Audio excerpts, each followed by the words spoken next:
So today was the day a lot of people were looking forward to AMD's new Zen 3 architecture announcement, and they delivered an revolutionary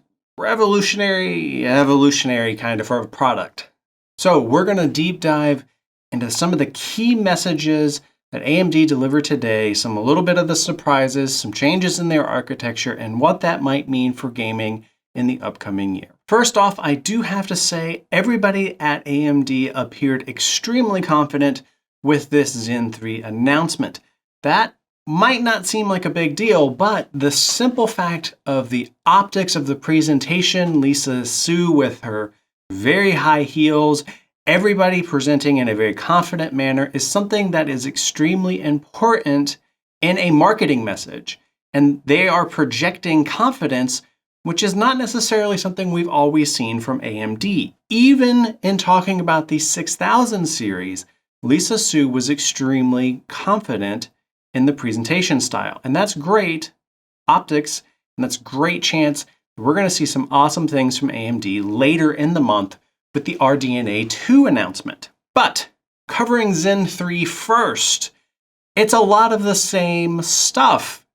And that's not necessarily a bad thing. I've already seen some of the tech tubers and the influencers discussing, yes, there's a $50 price point increase. Yes, AMD is capturing the new performance crown for gaming. At least that's what they are claiming. And they are therefore trying to justify stock prices. And they're going to increase the cost of the chips themselves. But at the same time, let's not forget, AMD just announced that they re-architected their entire chip line here for what might be the last of the AM4 sockets. And that comes at a cost of R&D and other expenses, and that's stuff AMD does have to be able to recoup. Is $50 more justifiable? So first off, we have a 19% IPC, that is instructions per clock or instructions per cycle. I've seen it kind of described both ways, but essentially what that means is a level of efficiency in the chip itself. That means the chip is able to do more things and take on more instructions in a given clock cycle than what it was able to do previously. That is an efficiency metric, and that is actually extremely important for us as we look gen over gen and to see these kind of improvements. When you combine that with higher boost and the core counts that they are presenting, you're essentially getting a 26% performance increase at some of the top levels. That is a great gen over gen improvement, and in my opinion at least, does justify AMD asking a little bit more for their product. We have a redesigned cache system here. What AMD has done previously is they did a 4x4, so you would have 4 cores on a CCD, and those 4 cores would talk to one L3 cache, which was 16 megabytes. Then crossing over what they called the Infinity Fabric, you would be able to talk to the rest of the chiplets and the rest of the processor. Now AMD is unifying that L3 again. And I say again because that's kind of what they used to do in the past. So they're still using a chiplet design. They're still using the methodologies that they were using in the past, except now instead of having 2 CCXs per CCD, you have 1 CCX per CCD. All that means for gamers is decreased latency and increased performance, and hopefully a very competitive product in the market. That's ultimately all we need to know. A couple other things are pretty much the same here. You have 105 watt TDP. Now, TDP is not a true measurement of the amount of energy it's going to take from the socket and from the wall and your power supply. TDP is a thermal measurement that is effectively designed to help you understand how much thermal energy is going to be output by the device so that you know the type of heatsink and fan that you need to be able to achieve good performance. TDP itself, because it's been used across several different chips and designs and manufacturing processes and all kinds of stuff, I think this is an okay benchmark for us to at least understand the thermal and slight power consumption that you're going to see from a chip like this. but it's not a one-for-one measurement. Just want to make sure that people understand that. It uses the same AM4 socket, which is great because that means you're going to get some backwards compatibility. 500 series motherboards will be available with updated BIOS support on November 5th when the chip launches. 400 series motherboards will be updated in January. However, it will be a beta version of that upgrade. Now, beta drivers can have some negative repercussions, so be sure to check your individual manufacturer if you are going to obtain one of these chips for a slightly older motherboard. PCI lanes remain the same.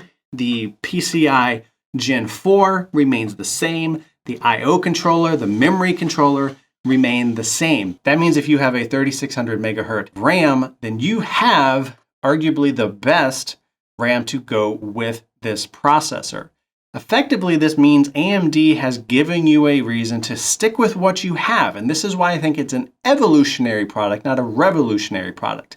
They did talk about redesigning the architecture front to back, but because of the amount of backwards compatibility and all of the things that it's going to support that you might already have or are already openly available on the market, hopefully this is not a terribly expensive investment for you to be able to make. The higher end versions above the 5600 do not include the prismatic fan. That means you need to pair your CPU with a new fan in order to get good performance. It's not going to include one in the box. Something around like a Noctura or Dark series, those are great fans and great heat sinks and could do very well with this level of TDP, as we have already seen with the 3000 series. Price and availability starts at $299 and goes up to $799. Now, this is a $50 increase across the board. I understand if you are upset about that. These sorts of things tend to happen when you have a company that is on its way up, competing extremely well, and that's going to put at least a little bit of pressure on Intel to at least be able to match the performance that AMD is talking about here and potentially lower their own prices to be even more competitive. We will see what happens there. November 5th is the availability date, and I beg AMD, give us a queue system, give us some way to avoid the bot-laden fiasco that was the PS5 and the 3000 series launch from Nvidia. AMD, I'm hoping that you are taking some lessons learned here because a lot of people are interested in this new CPU. It is time to upgrade and a lot of people are looking to build systems. That's all of the relevant news and information. Hopefully that took care of a lot of the questions you might have. But diving into opinions. First, as we saw with Zen 3, the 3000 series had issues sustaining boost over a long period of time. And I don't mean single run performance. I mean over a series of months and almost over a year period of time, people were seeing degradation of their boost clocks. And the theory behind this was voltage. Some theories behind this were damage to the components itself. Some was just the bending practices. But overall, they are talking about 4.9 high-end boost. Now, if that's all clock or single clock, they haven't said that stuff either. But I am concerned that they are going to be able to maintain that level of boost, and I hope I am wrong on that fact. The change from one CCD having two CCXs, I think is a good thing. It is interesting that AMD is going down this route. I believe that they are able to do this because they are seeing an improvement in their manufacturing process, which is allowing them to put all 8 cores onto essentially one CCD. So it seems like an interesting architectural move, and I'm hoping that we will see increased performance because of a decreased dependability on the Infinity fabric, being able to handle all of this extra communication that you need across CCXs and across CCDs. This also could prove interesting for Threadripper because I imagine that they're going to go in the same route.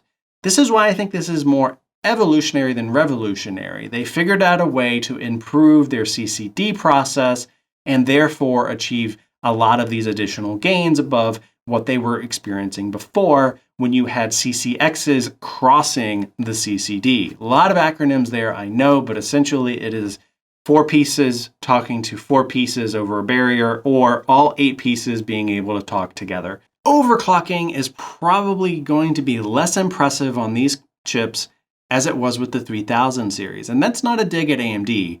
AMD is actually giving you as much performance as it possibly can muster based upon its own algorithms, its own boost tables, its own voltage tables.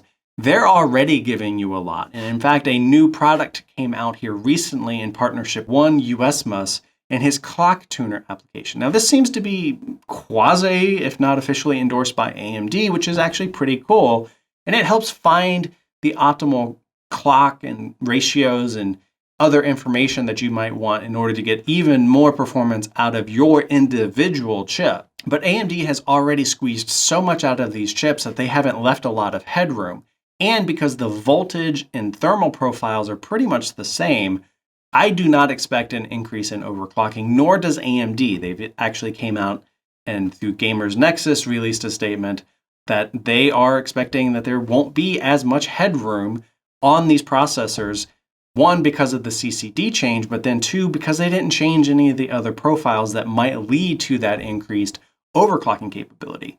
On the gaming front, I'm going to be honest, I was a little disappointed. What? They show great numbers, everything was higher, and they were talking about achieving the performance crown.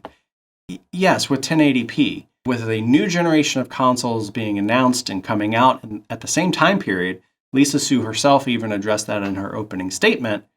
They're talking 4K, they're talking 4K 60, they're talking 1440p. To me, all of the graphs and all of the charts that they were showing 1080p data is irrelevant. I expect a processor of that capability to exceed what is necessary to run those games.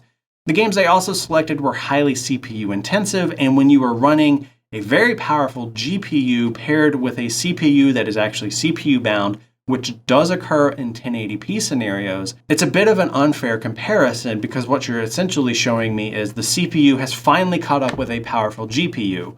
Well, I certainly hope it would for $500. As I guess I kind of am a content creator now, I actually care about rendering time, and I have seen what happens if I have a lot of effects trying to edit in 4K with live preview and all kinds of things. I actually kind of understand this stuff now, which is pretty cool, at least in my opinion. So when they talked about increased performance for creators, I took note. And what I found here was the numbers that they were throwing out actually make a lot of sense. Puget Systems has a benchmark for Premiere Pro. That's what I use to edit my videos. And in that benchmark, they provided a lot of information around previous generation, current generation performance. Now, I want to compare what AMD talked about to what I saw here on Puget Systems. So starting off, the 3950X had an overall score, this is both rendering and live preview, of 850.5. Now, AMD talked about a 5% gen-on-gen increase in that number. So that would put AMD at roughly 893 for their score. Intel is currently running a 10900X at 778 on the same benchmark score.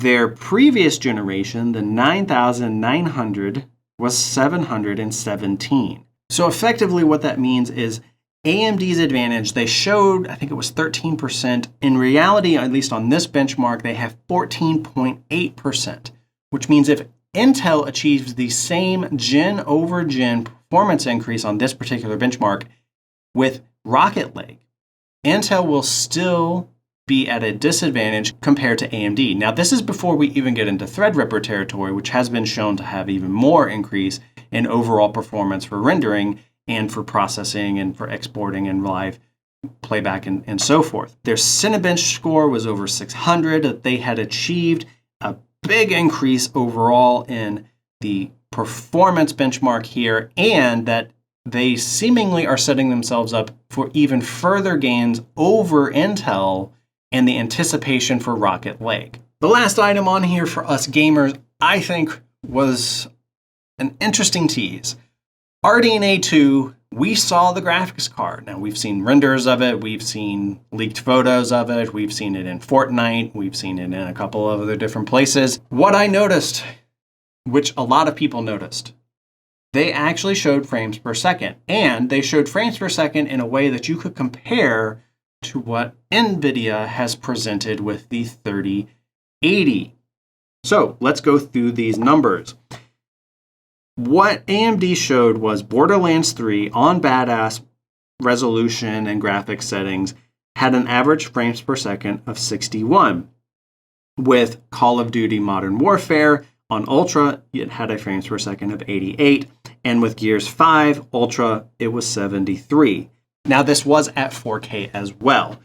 If we compare this to the numbers that we have seen for the 3080, you have Borderlands 3 coming in at 65, and you have Gears 5 coming in at 80.